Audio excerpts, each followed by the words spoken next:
It was a bone-chilling morning, the kind that makes you want to stay under the covers forever.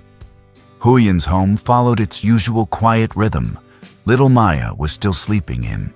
Grandma was hovering over a pot of steaming porridge, and Huyen was rushing to clear the old garden beds before her apple-picking shift. It felt like just another ordinary day. But as noon approached, a shadow appeared at the gate. It was Hana. She stood there trembling, clutching a small gift, her eyes fixed on the ground. I just came to say thank you, she whispered, her voice barely audible. Huyen froze, and when Dee stepped out, he stopped dead in his tracks. Hana turned to flee, but Huyen caught her arm. You're staying for lunch. Watching from the porch, Grandma murmured, it's too cold to leave her out there. Yet as they sat around the table, the warmth of the food couldn't mask the heavy tension. Huyen felt a knot in her stomach. Hana wasn't just there to show gratitude, she was hiding something, and the real story was only just beginning. The sun hadn't even cleared the ridgeline yet, but the frost was already thick on the ground, turning the world into a landscape of silver and gray. It was one of those biting midwinter mornings where the air feels like a physical weight against your skin, the kind of cold that makes most people want to pull the blankets a little tighter and stay in bed. But for Huyen, there was no such thing as a day off. In this house, life is dictated by the seasons and the soil doesn't wait for the weather to warm up. Huyen stepped out into the garden, her breath blooming in white clouds before her. Her first task was the vegetable beds. They were looking tired, overgrown with the skeletal remains of the last harvest, choked by vines that had long since turned brittle. With a pair of worn gloves and a lot of elbow grease, she began the grueling work of clearing the slate. She pulled at the stubborn stalks and turned the earth, her muscles aching, but her mind focused. This wasn't just yard work. It was preparation. To survive the winter, you have to stay one step ahead. Every dead plant she hauled away was making room for the next generation of green spinach and hearty vegetables that would feed her family when the frost truly settled in. But the garden was only the beginning of Huyen's hustle. In a rural community like this, money doesn't just appear. You have to go out and find it. The local orchard owner had put out the word the apples were ripe, heavy on the branches, and ready for harvest. Huyen knew that if she put in a solid day's work at the orchard, she'd have enough cash in hand by noon to hit the village market. It was a simple, honest trade. She'd give the orchard her labor, and in return she'd bring home the essentials: meat for the soup pot, maybe a small treat for the house, and the security of knowing they were stocked for another week. Before she headed out, Huyen ducked back inside the house to coordinate with the heart of the home. Grandma Dee's mother. The house was warm, smelling of wood smoke and the faint scent of simmering porridge. In the corner, little Maya was still tucked away, a tiny ball of blanket sleeping through the morning chill. Huyen spoke in a low whisper, the kind of quiet communication shared by women who keep a household running. Keep an eye on the little one for me, Auntie. Huyen said softly. Let her sleep in. It's too cold for her to be out here yet. I've got the porridge in the pot for when she wakes up. Grandma nodded, a silent understanding passing between them. But Huyen's morning prep wasn't just about her own four walls. In this part of the country, you don't just look after your own. You look after your neighbors, especially the ones the world seems to have forgotten. Huyen moved to the pantry and began packing a small care package. She grabbed a sturdy head of cabbage, crisp and green, and a generous scoop of their best rice. This wasn't for her table. It was for Hana. Hana lived in the upper house, just a short trek up the hill. Her story was the kind that hung heavy over the village, a woman who had faced more than her fair share of heartbreak, lost in the woods of her own life. People called her unfortunate, but to Huyen, she was just someone who needed a hand to hold. "I'm going to stop by Hana's on my way to the orchard," Huyen told Grandma. "I don't think she has much left in her kitchen. It's a long winter to spend alone." With the cabbage and rice tucked under her arm and her work gear ready, Huyen took one last look at her sleeping daughter and her steady garden before stepping back out into the cold. She wasn't just a laborer or a gardener. She was a provider, a caregiver, and a lifeline.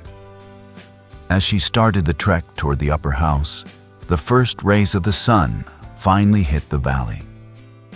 It was going to be a long, freezing day of hard labor. But as Huyen walked, there was a sense of purpose in her step.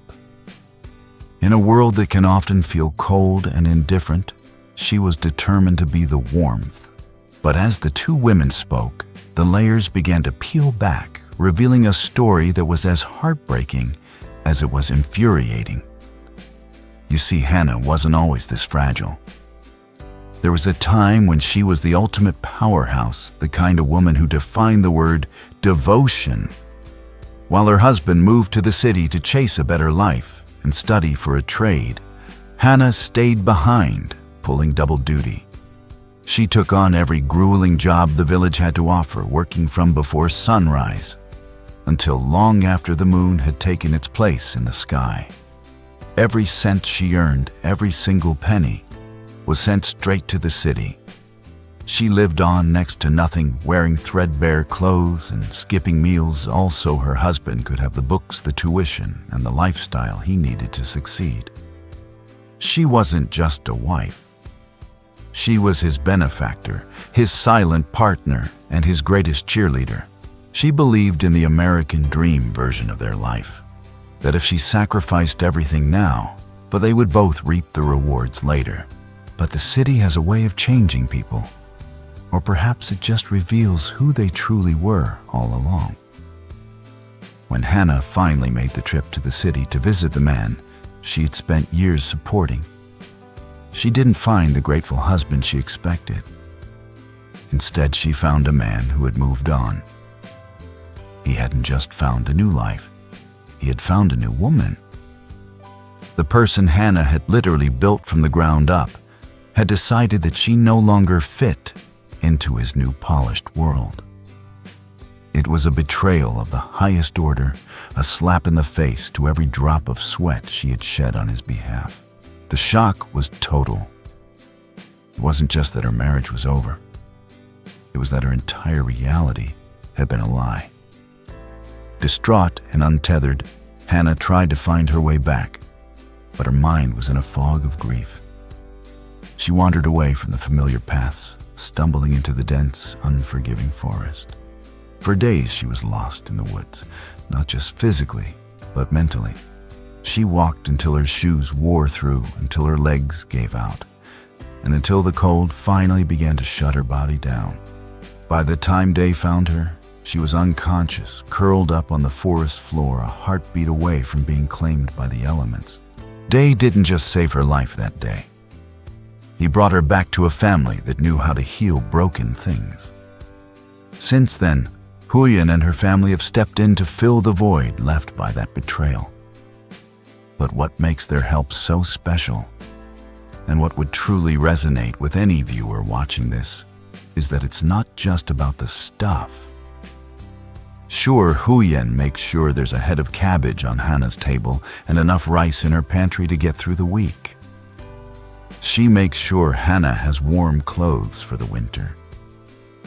But the real charity is happening on a much deeper level. They provide a different kind of nourishment, the gift of being seen and understood. Huyen doesn't look at Hana as a victim or a charity case. She looks at her as a sister who got dealt a bad hand. When they sit together, they don't always have to talk about the trauma. Sometimes the healing is in the simple act of Hai Tao, picking apples together, or sharing a quiet meal by the fire.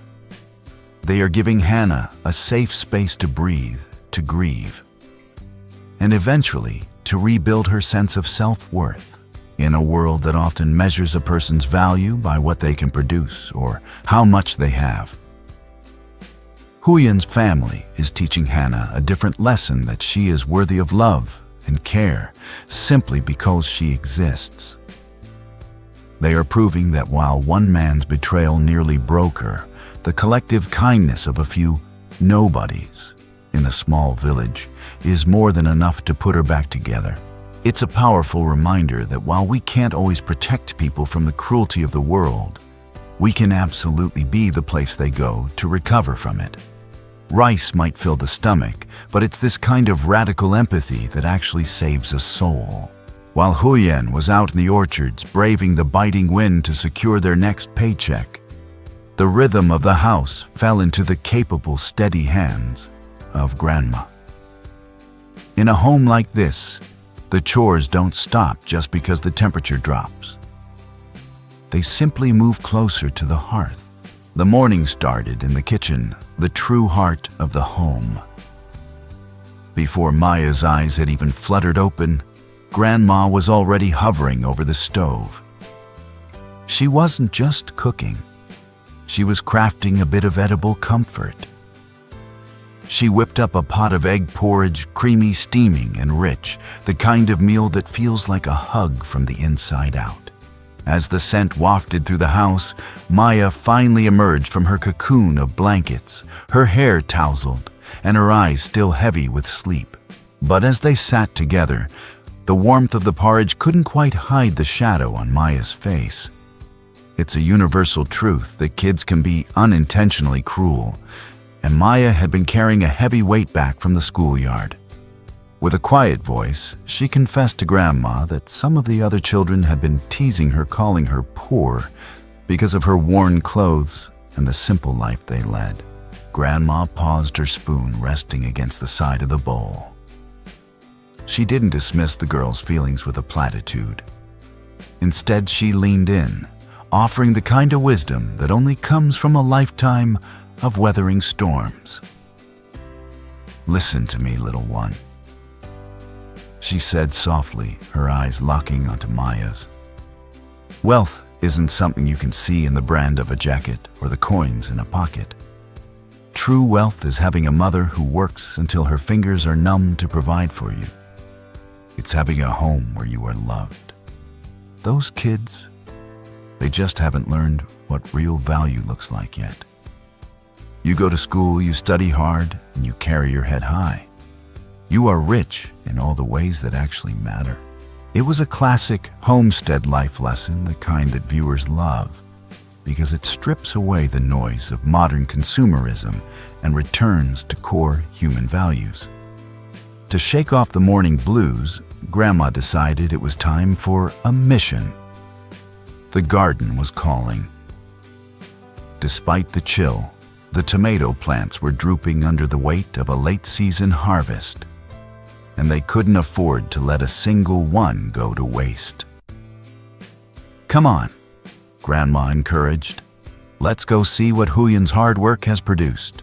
They stepped out into the crisp air, Maya following close behind with a wicker basket.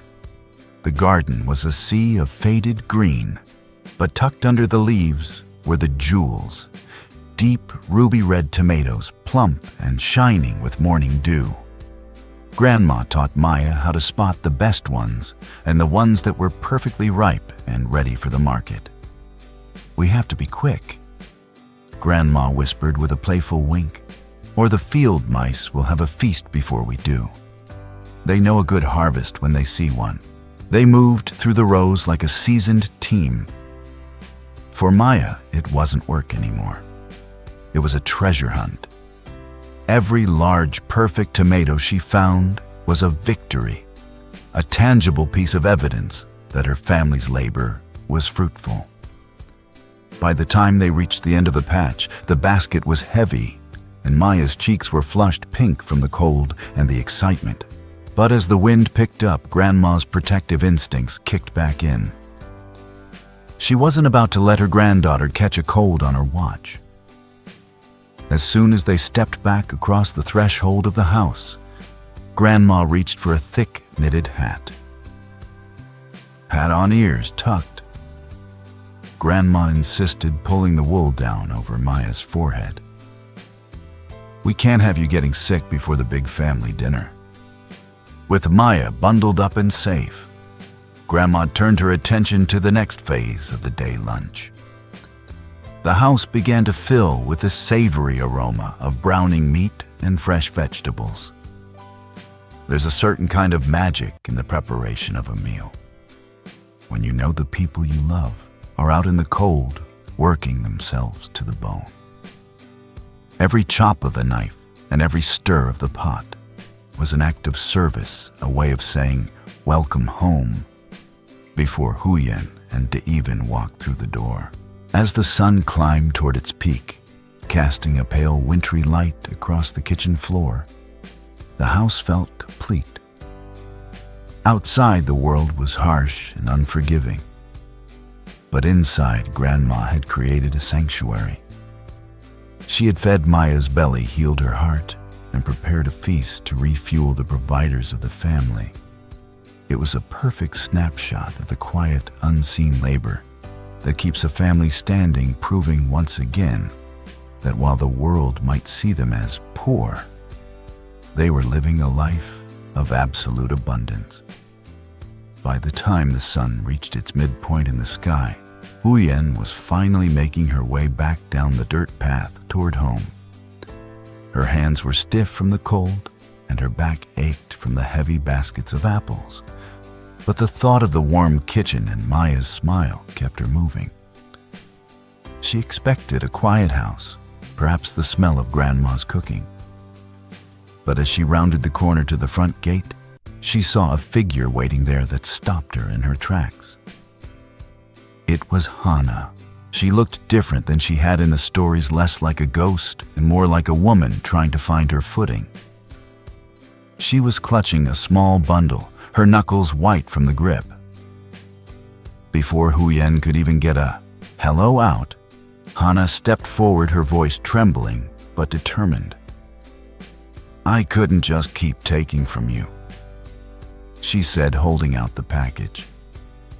Inside wasn't just a bit of food, but something that made Huyen's breath catch, a brand new, thick, insulated winter coat for little Maya. In a world where every penny is earned through sweat and toil, a gift like that isn't just a thank you. It's a sacrifice. Hana, who had almost nothing, had found a way to give back. The irony wasn't lost on anyone. The very child who had been teased for being poor just that morning was now being gifted a coat that felt like a suit of armor against the world's cruelty. "Hana, you didn't have to do this," Huyen whispered, her heart swelling. But Hana just shook her head, a small, shy smile playing on her lips. Huyen didn't take no for an answer. She hooked her arm through Hana's and led her inside. "You're not going anywhere. It's freezing out and there's a pot of soup with your name on it." Just as they were settling in, the roar of a motorbike signaled Dee's return. He walked through the door, shaking the frost off his jacket, and his face lit up when he saw their guest. "Hana, good to see you out and about," he said with that easy, grounded warmth that defined the men of this village. There was no judgment, no prying questions about her past, just a seat at the table and an open heart. Then the meal was served. It wasn't a fancy banquet, but to an American audience watching through a lens, it would look like the ultimate soul food. Grandma placed a massive bowl of bone broth simmered with fresh cauliflower in the center of the table. The steam rose in thick, fragrant plumes, blurring the edges of the room and making the cold outside feel like a distant memory. There was hot rice, some simple side dishes, and the clinking of porcelain spoons.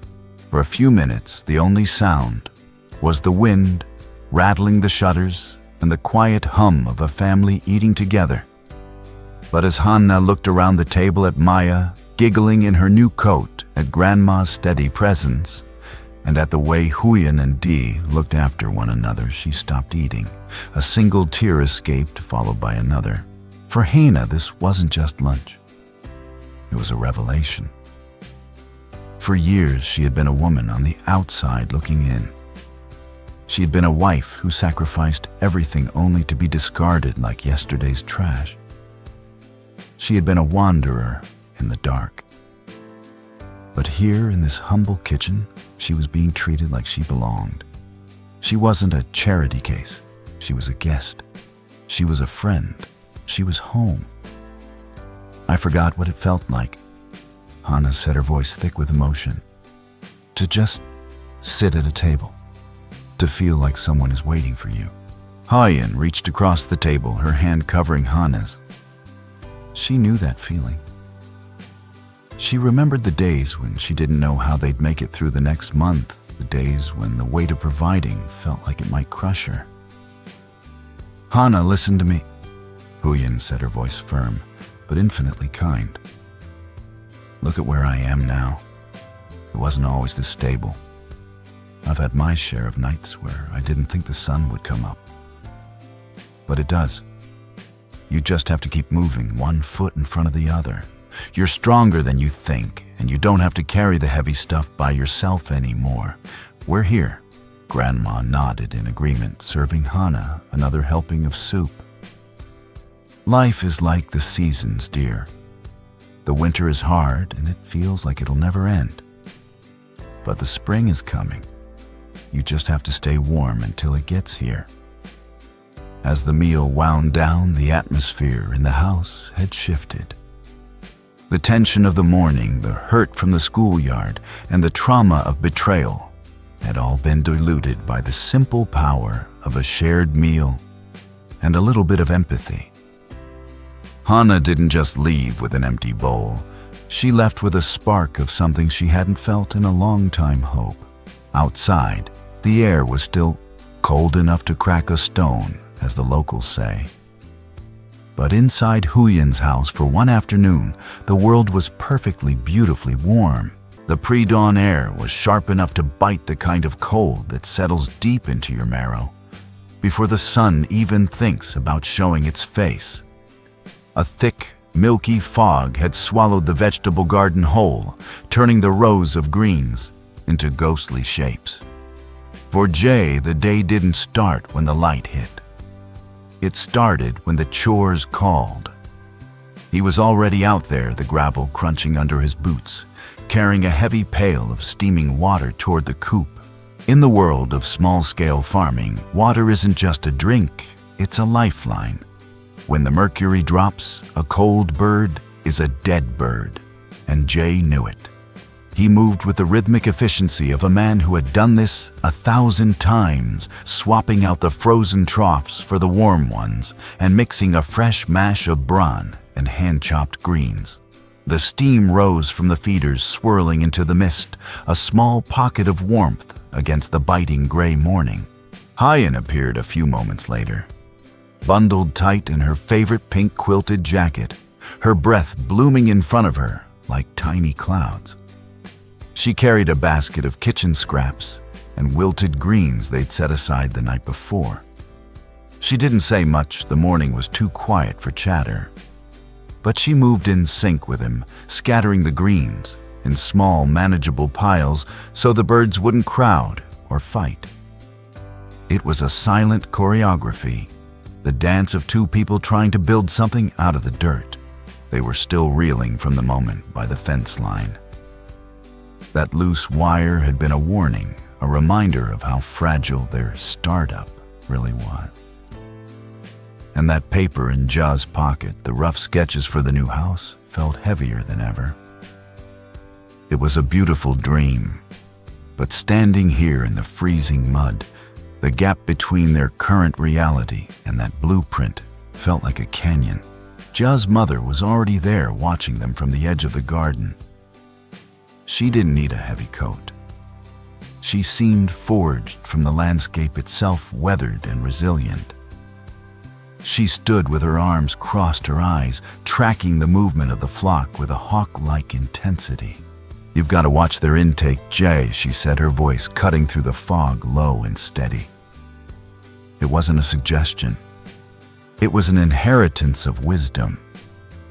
Keep their bellies full and their water warm. In this weather, a chill is more than a cough, it's a collapse. If the birds go, the plan goes. She was the anchor, the one who remembered the lean years when a single night of frost could wipe out a season's hope. She knew that the house they dreamed of wasn't going to be built of bricks and mortar. First, it was being built right here out of grain grit and the survival of this flock. Jay looked up from the feeder, wiping a smudge of grit from his forehead. He caught Huyen's eye, a brief flickering moment of shared exhaustion and stubborn resolve. He knew his mother was right. They weren't just feeding livestock. They were protecting their future. "I'm on it." Maja replied, his voice raspy from the cold but firm. "Once they're fed, I'm hauling the heavy tarps over. I'll double layer the north side to kill the draft. Nothing's getting through tonight." He turned back to the birds, his mind already calculating the cost of more feed versus the timeline of the build. Every peck at the ground was a cent toward a foundation. Every healthy bird was a shingle on a roof. The big break they were looking for wasn't going to be a stroke of luck. It was going to be the result of not blinking when things got tough. As the first faint light of dawn began to bleed through the fog, turning the world a bruised shade of purple, the two of them stood side by side. The coop was secure, the birds were quiet, and the big plane was still tucked safely in a pocket, waiting for the sun to rise. The question wasn't whether they had the vision, it was whether they had the stomach for the winter that stood in their way. Once breakfast was cleared away, the simple steaming bowls of rice and the lingering warmth of the morning tea the kitchen table transformed. It was no longer just a place to eat. It became a war room. Huyen smoothed out that crumpled piece of paper, the one Jay had pulled from his pocket in the fog of the morning, and pinned it down with her elbows. She took a sharpened pencil, its lead dark and heavy, and began to map out their future with the precision of someone who knew exactly what was at stake. "Look," she said, her voice barely a whisper, but vibrating with a fierce, quiet intensity. "I've been running the numbers. This new year, we're not doing the big celebrations. No new clothes, no expensive gifts, no keeping up with the neighbors. We buy just enough to get by. We stay frugal. Every dollar we save now is a brick we buy later." Job pulled up a chair, the wood creaking under his weight. He leaned in, his eyes scanning the columns she'd drawn. It was a modest list, but it carried the weight of the world: labor costs for the crew, the price of cinder blocks, the cost of corrugated roofing sheets to keep the rain out. In the American heartland, this was the bootstrap reality, the moment where a dream stops being a fantasy and starts becoming a budget. Huyen's pencil hovered over a specific line labeled eggs and broilers. "This flock," she said, tapping the paper, "is our savings account, our piggy bank on two legs. If we can move a few dozen eggs a week to the local market and sell off the meat birds once they hit weight, that's our foundation. You add that to what you're pulling in from your day labor, and suddenly we aren't just surviving, we're building." The room went silent for a moment, the only sound being the distant, muffled clucking of the birds outside. The very birds that were now the shareholders in their family's future. For an American audience, this is the ultimate side hustle story, the gritty reality of homesteading, where every feathered life represents a shingle on the roof or a steady floor beneath their feet. Ja didn't answer right away. He stared at the list, his mind likely jumping back to the gap in the wire fence he'd seen that morning. He thought about the biting wind that had tried to steal the warmth from his bones. and the way his mother had looked at the house, not with judgment, but with the tired hope of someone who had spent too many years living in a structure that was barely holding on. He reached out and ran a calloused thumb over the words, "small, solid house." It wasn't about a mansion.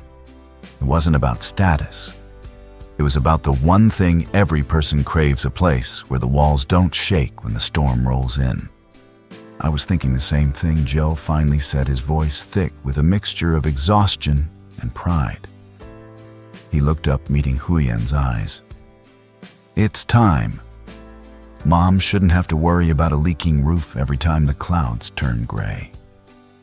And for the kids, they need to know what a solid foundation feels like.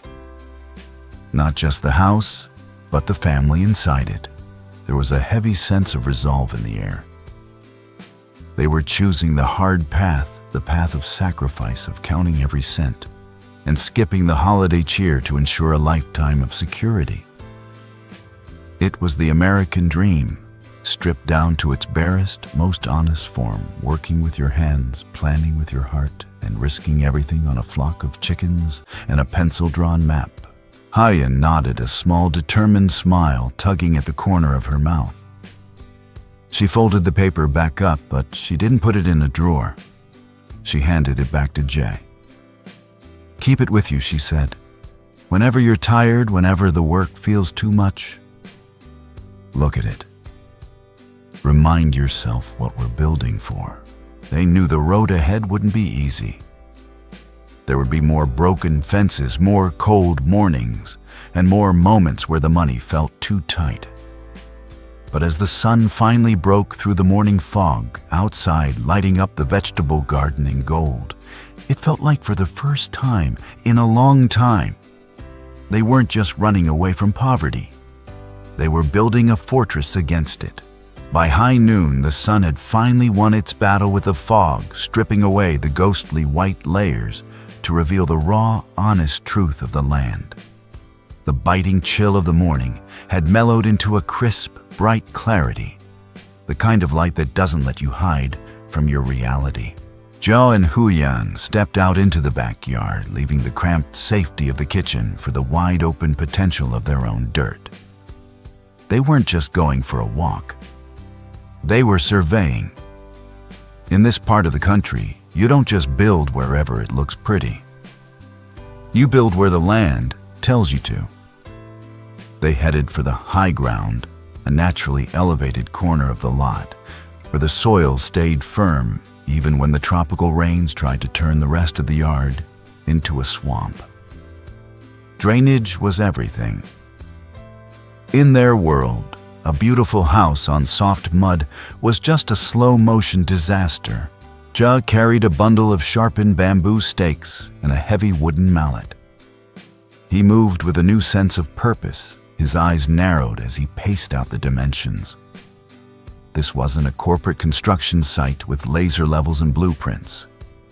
This was off-the-grid engineering at its most fundamental. He knelt in the dirt, the sun beating down on his neck, and drove the first stake into the earth with a resounding thud. "Once the holidays are behind us and the dust settles, we start with the slab," Ja said, his voice grittier, more determined than it had been at breakfast. He stood up, wiping sweat from his brow with the back of his hand, and looked at the rectangular perimeter he was beginning to outline. "We're doing this the right way. No predatory loans, no mountain of debt that'll keep us looking over our shoulders for the next 10 years. We build the foundation first. Then, as the money comes in from the flock and my side jobs, we raise the walls. If it takes longer, it takes longer. But what we build, we'll own. Every single brick."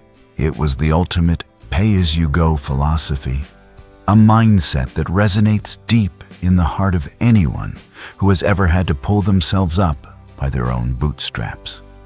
There's a specific kind of pride that comes from a house built in stages where every wall represents a season of hard work and every window represents a sacrifice.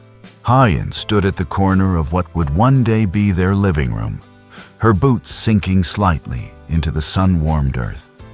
She watched him work, her mind racing ahead to a future she could almost see shimmering in the heat haze. She wasn't thinking about granite countertops or walk-in closets. Her American dream was much more visceral. "I don't need it to be a palace, Jack," she said, her voice soft but carrying across the yard with an unbreakable resolve. "I don't care if it's the smallest house on the road. I just want to know that when the wind kicks up at 3 a.m., the rafters aren't going to groan. I want a roof that doesn't require a dozen buckets every time a storm rolls through. I want a dry, quiet corner where the kids can actually focus on their schoolwork without wearing 3 layers of clothes. And I want a place where your mom can finally lay her head down and not have to worry about the world falling in on her." She looked down at the bamboo stake at her feet. To anyone else, it was just a stick in the mud. To her, it was a promise. It was the end of making do and the beginning of moving up. It was about the dignity of a dry floor and a sturdy door. As they stood there, caught in that sacred moment between a dream and the first drop of sweat, Jules' mother approached from the house. She walked slowly, her silhouette framed by the garden she had spent a lifetime tending. She didn't offer a critique on the measurements or a warning about the cost. Instead, she reached out and placed a weathered, steady hand on Huyen's shoulder. It was a gesture of passing the torch. "A house is just a box made of brick and tin," the matriarch said, her voice filled with a quiet wisdom that only comes from surviving 1,000 storms. "You can buy the best materials in the world, but they won't keep you warm if the heart isn't right. This house, it's going to be strong because the two of you are holding each other up. That's the real foundation. You've got the plan, you've got the grit, now just take the next step. Then the one after that. Don't look at the mountain. Just look at the dirt in front of your feet." The 3 of them stood there in silence for a long moment, a family united by a single, stubborn hope. The stakes were in the ground. The budget was set. The piggy bank was clucking in the coop nearby. They knew the winter wasn't over, and they knew the worker would be backbreaking. But for the first time, the house on the hill wasn't just a fantasy. It was a destination. As the sun began its slow descent, painting the wide expanse of the sky in bruised shades of orange and burnt gold, the long shadows of the bamboo stakes stretched across the high ground like dark fingers reaching for the future. The frantic energy of the morning had settled into a heavy, comfortable silence.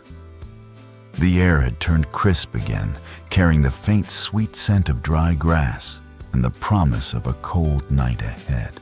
Gel walked the perimeter of the coop one last time. He checked the tarps he'd reinforced earlier, ensuring they were taut against the rising evening breeze.